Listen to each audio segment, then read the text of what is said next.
सो आज हम लोग बात करेंगे वो टाइप्स ऑफ लाइन के बारे में बात करेंगे कि रेखा कितने प्रकार की होती है। जैसा कि आपको बताया गया है कि drawing is the language of engineer.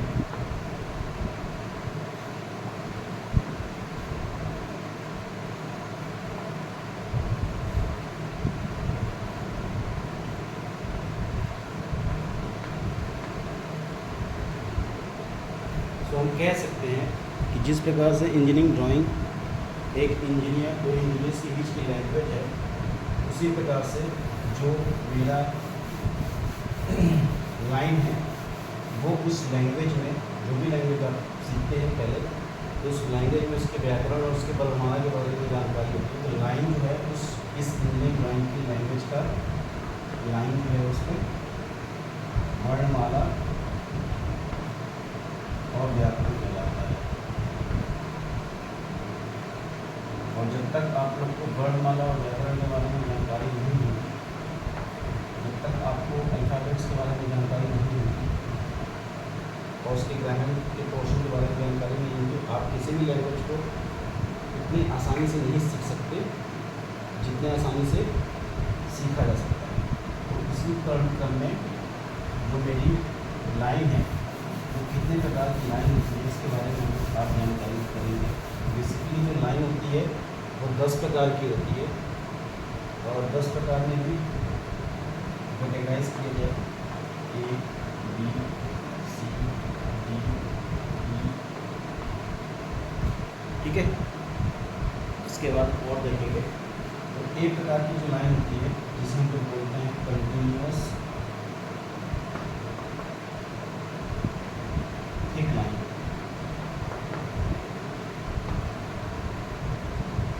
सतत मोटी रेखा।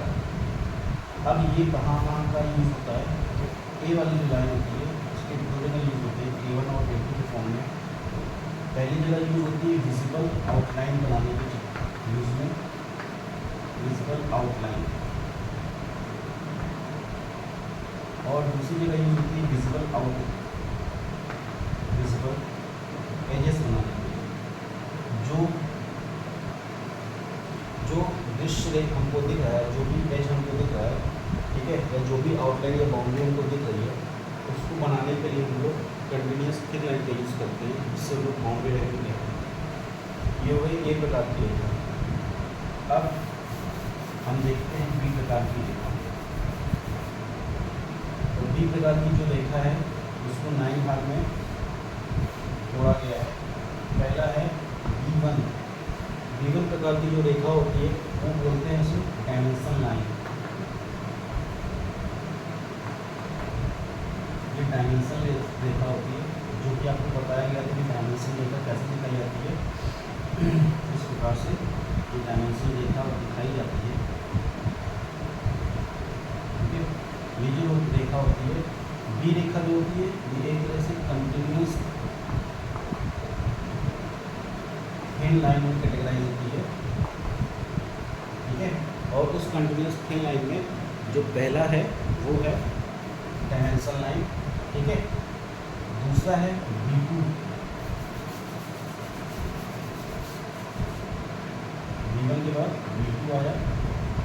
B2 रेखा मेरी जो है वो लेटर लाइन।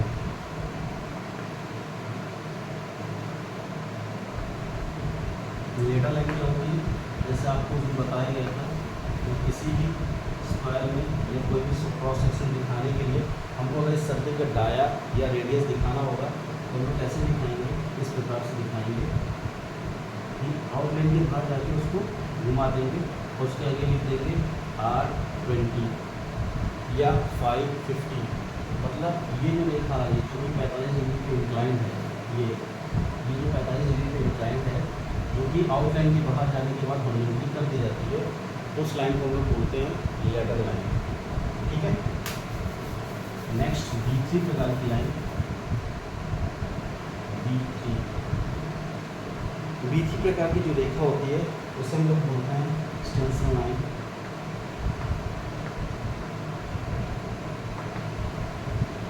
एक्सटेंशन लाइन या कहीं कहीं किताब में बोला जाता है उसे प्रोजेक्शन लाइन, जिसके बारे में हम लोग चर्चा कर चुके हैं कि हर कॉर्नर से जो भी लाइन खींची जाती है, जो भी प्रोजेक्शन डाला जाता है HP पे या VP पे, वो हमेशा पतली रेखा के फॉर्म में यूज होता है। एक्सटेंशन लाइन क्या होती है उसके बारे में भी बता देते हैं। मान लीजिए आपको कोई बॉक्स दिया हुआ है और आपसे बोला गया कि इसका डायमेंशन लिखिए, तो डायमेंशन लिखने से पहले, डायमेंशन लाइन खींचने से पहले हम लोग उसकी एक्सटेंशन लाइन खींचते हैं, ये एक्सटेंशन लाइन है। उसके बाद हम लोग डायमेंशन लाइन खींचते हैं। दिस इज एक्सटेंशन लाइन, ये दोनों जो लिखा है वो एक्सटेंशन लाइन है। और प्रोजेक्शन लाइन के बारे में आप बताइए, प्रोजेक्शन लाइन और भी देखा है प्रोजेक्शन लाइन में कौन होती है। नेक्स्ट B4 प्रकार की जो रेखा होती है वो होती है imaginary line of intersection. B4 जो होती है वो होती है इमेजिनरी लाइन ऑफ इंटरसेक्शन। जब भी कोई ऐसी दो रेखा जो आपस में इंटरसेक्ट कर रही है, ठीक है, अगर उसको प्रदर्शित करना होगा हम लोग भी कंटिन्यूस इन लाइन पर ही यूज करेंगे। तीसरी है B5 प्रकार की रेखा। B5 में आती है हैचिंग।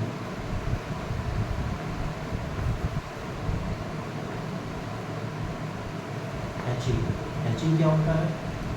मान लीजिए मेरे पास कोई बॉक्स था इस प्रकार से,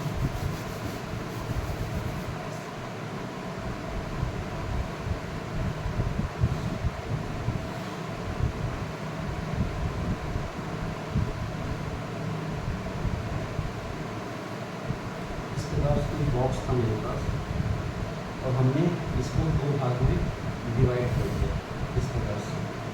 तो जो उसका हाफ वाला पोर्शन होता है अगर उसको ड्रॉ करने के लिए आएंगे, अब जो भी उसको डिवाइड करते हैं हम कटिंग एज लाइन से करते हैं, इसके बारे में हमें पता चलेगा। तो जो इसका आधा भाग उसको ड्रॉ किया गया, उसको ड्रॉ करने पे ये हैचिंग दी जाती है कटे हुए भाग को दिखाने के लिए। तो वही अगर वो भाग कटा हुआ ना रहता तो उसका जो फ्रंट में निकल जाता तो सिर्फ ये निकल जाता, लेकिन ये दिखाता है कि ये उसका हाफ पोर्शन है या उसका पार्शियल पोर्शन है। तो इसको ये जो लाइन दिखाई गई है जो कि 45-45 डिग्री पे इंक्लाइंड है, उस पोर्शन को बोलते हैं कि हमने इस ग्राफ की या उस डायग्राम की हैचिंग कर दी। सेम B6 प्रकार की जो लाइन होती है वो होती है outline of revolve section. Outline of revolve section. Outline of revolve section का मतलब, मान लो मेरे पास कोई फिगर है जिसमें हमको उसके कॉर्नर को राउंड बनाना है, ठीक है, जिसमें आपको उसको कॉर्नर के को राउंड बनाना है और राउंड बना के दिखाना है। फिर जो राउंड वाला पोर्शन होता है, यहाँ से यहाँ तक राउंड जो पोर्शन होता है उसको हम लोग थिन लाइन से दिखाते हैं।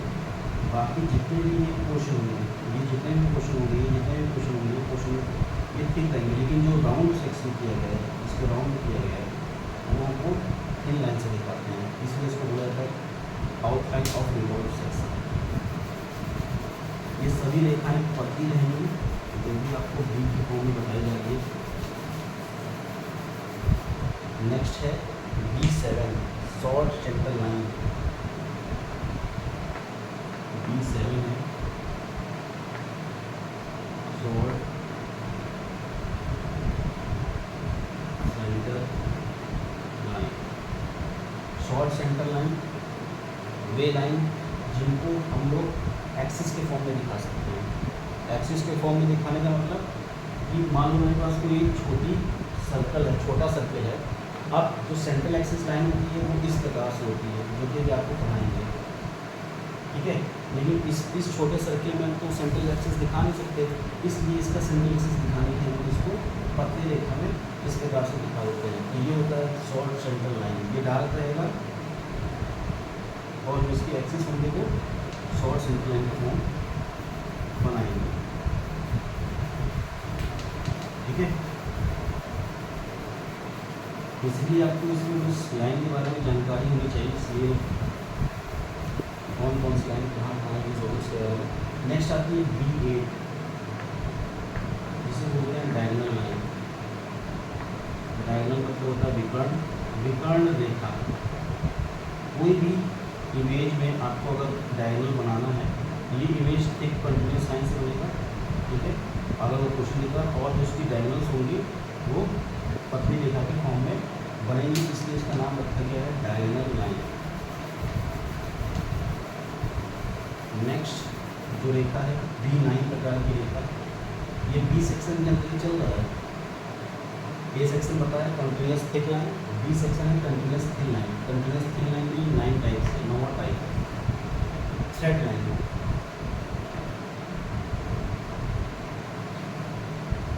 अब थ्रेड लाइन क्या होता है, मान लो मेरे पास कोई बोल्ट है इस प्रकार से। ठीक है, कोई बोल्ट है मेरे पास जिसको इस प्रकार से बनाया गया है।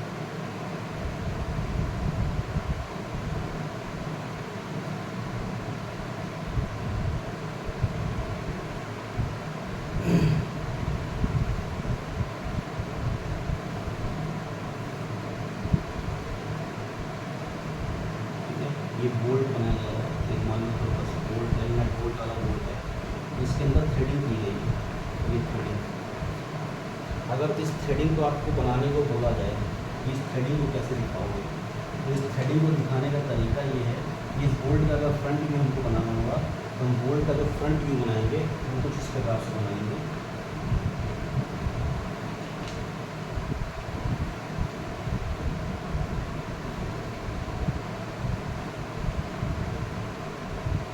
इसके बाद ये इसका शैंक, इसे बोलते हैं शैंक। ये बोल्ट का शैंक होता है, इसका हेड होता है, दिस इज हेड। तो इसका अगर फ्रंट व्यू बनाएंगे तो हम लोग 1 मिलीमीटर के गैप से इस प्रकार ये दे देते हैं। तो ये जो थ्रेडिंग दी गई है, ये वाली ये जो थ्रेडिंग दी गई है, ये दिखाया गया है कि इस बोल्ट में क्या है, थ्रेड्स बने हुए हैं, इसलिए थ्रेड लाइन में भी कंटिन्यूस थ्रेड लाइन का यूज़ किया जाता है। तो B टाइप के टाइप्स थे, इसमें यही 9 प्रकार के थे लाइन्स। उसके बाद जो C टाइप की लाइन आती है, C टाइप की लाइन और D टाइप की लाइन 2 प्रकार की होती है। एक होती है thick hidden line,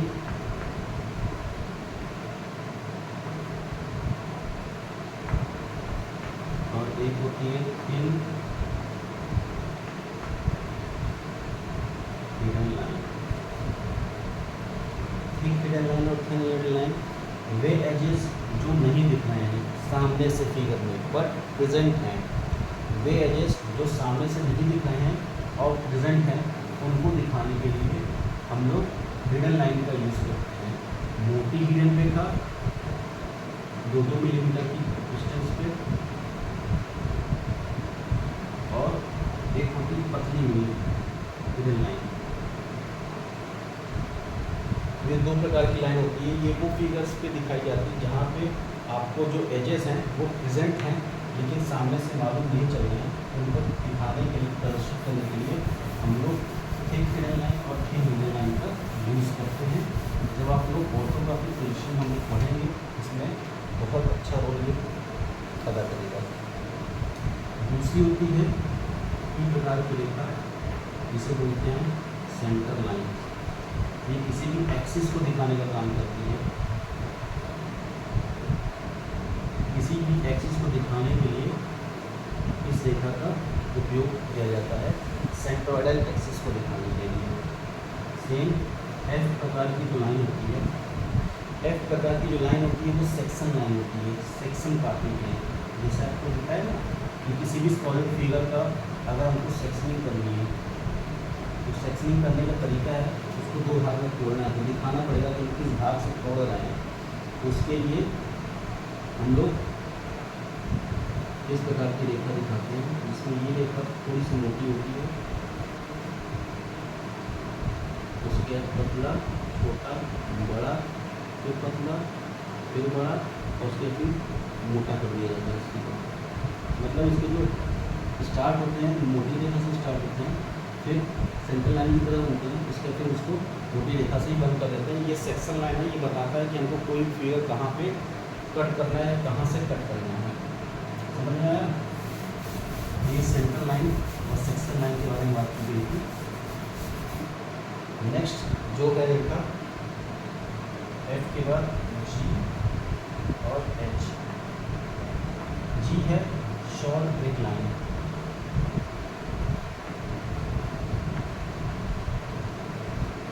short break line, और इसको दिखाते हैं इस प्रकार से।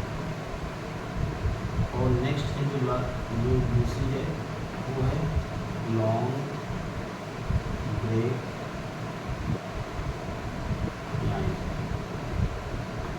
जिसको इस प्रकार से कुछ दिखाया जाता है। इसी लाइन को कहीं कहीं जिग-जैग लाइन भी बोला जाता है। लॉन्ग ब्रेक लाइन और शॉर्ट ब्रेक लाइन।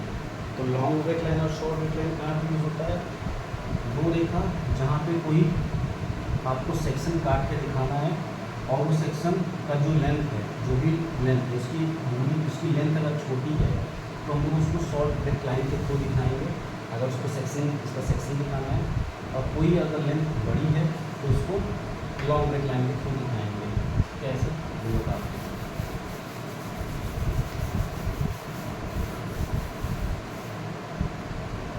मान लो मेरे पास एक बॉक्स था, ठीक है, इस प्रकार से, और वो बॉक्स टूट गया इसमें से, कहीं से भी टूट गया। तो टूटने के लिए अगर ये टूट जाता है, ठीक है, अपने आप अगर टूट जाए तो उसको शॉर्ट ब्रेक लाइन से दिखाएंगे।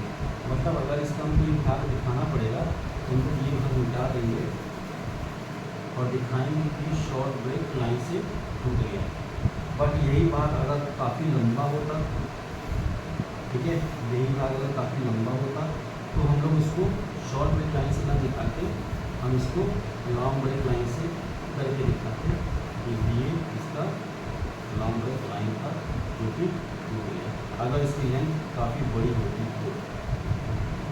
ठीक है, तो शॉर्ट ब्रेक लाइन और लॉन्ग ब्रेक लाइन के बारे में आपको समझ में आ ही गया होगा। तो अभी तक कितनी प्रकार की लाइन होती हैं जिनका आपका मीनिंग लाइन यूज होगा? 2 लाइन और होती है,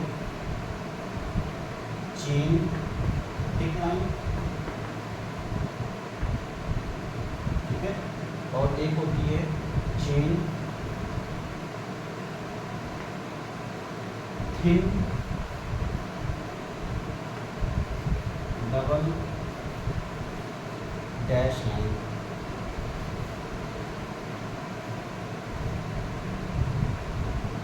देख लो कैसे दिखाते हैं। चेन थिन लाइन मतलब चेन की फॉर्म में, और चेन डबल थिन लाइन में